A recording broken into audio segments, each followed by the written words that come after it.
Aujourd'hui, on plonge dans une saga économique assez folle, celle d'un réseau commercial qui a littéralement bâti des empires et connecté des mondes à travers un océan de sable. C'est l'histoire incroyable du commerce transsaharien. Ça paraît dingue, n'est-ce pas? Et pourtant, ce n'est pas une image, c'est la réalité qui a été le moteur de siècles d'histoire. Cette simple phrase, c'est la clé de tout.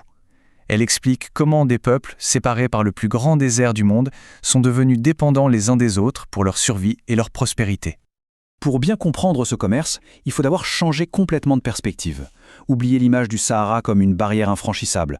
Il faut l'imaginer plutôt comme une mer, un immense océan de sable que l'on pouvait naviguer pour relier des mondes totalement différents. Et au cœur de toute cette histoire, il y a un déséquilibre géographique tout simple.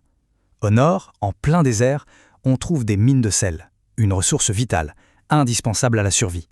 Et au sud, dans la région du Sahel, les rivières regorgent d'or. D'un côté, ce dont on a besoin pour vivre, de l'autre, ce qui rend riche. Le besoin et l'opportunité étaient là, une équation parfaite pour un commerce épique. Et attention, on ne parle pas juste de sel et d'or. Sur ces routes, tout voyageait, l'ivoire, les tissus, les esclaves.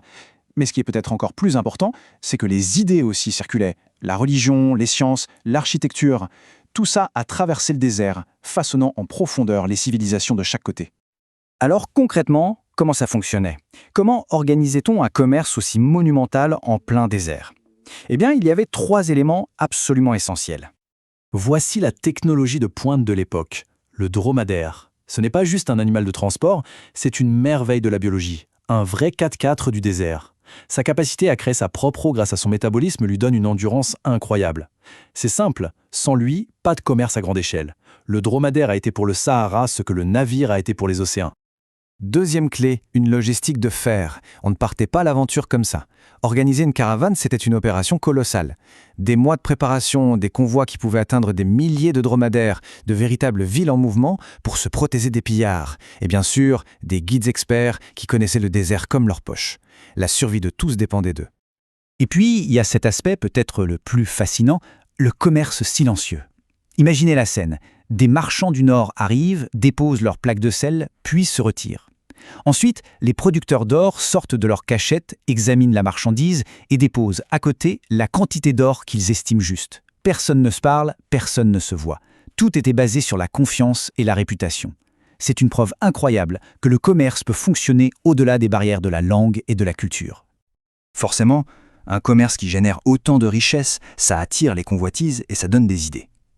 Le principe est simple. Si on contrôle les routes, on contrôle la richesse. Et c'est exactement ce qui va se passer. C'est ainsi qu'on a vu naître au Sahel une succession d'empires puissants, d'abord le Ghana, puis le Mali, et enfin le Songhai. Leur modèle économique était celui de royaumes courtiers. En gros, ils agissaient comme des intermédiaires obligés. Ils contrôlaient les points de passage et prélevaient des taxes sur tout ce qui transitait. Et avec ces taxes, ils ont financé leur incroyable expansion. Et parmi ces empires, il y en a un qui est vraiment sorti du lot, c'est l'empire du Mali. Son fondateur, Soundiata Keïta, a compris très tôt que la maîtrise totale des routes commerciales serait la pierre angulaire de son pouvoir. Il a unifié la région et a bâti une véritable superpuissance. Et pour donner une petite idée de l'échelle, à son apogée, l'Empire du Mali comptait environ 50 millions d'habitants. C'est juste énorme pour l'époque.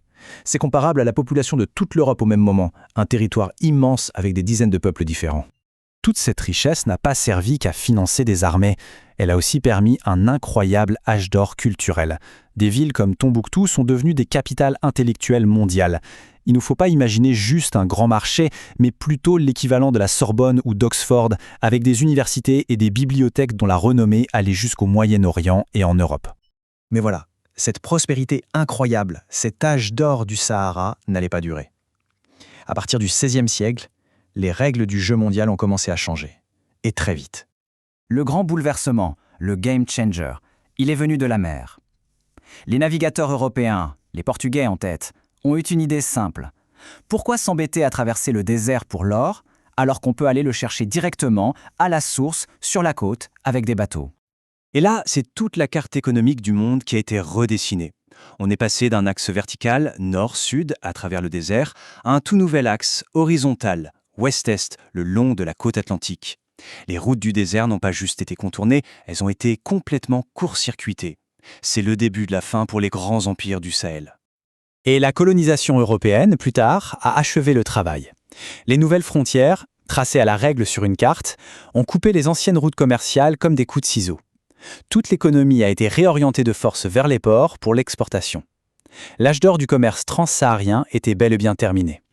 On pourrait croire que l'histoire s'arrête là, mais en fait pas du tout. Ces routes millénaires n'ont pas disparu.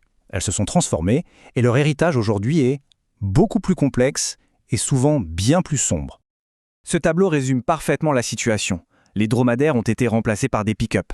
Et à la place de l'or et du sel, eh bien aujourd'hui ce sont des cigarettes de contrebande, des armes, de la drogue, du carburant, et malheureusement aussi des êtres humains qui circulent sur ces mêmes pistes ancestrales.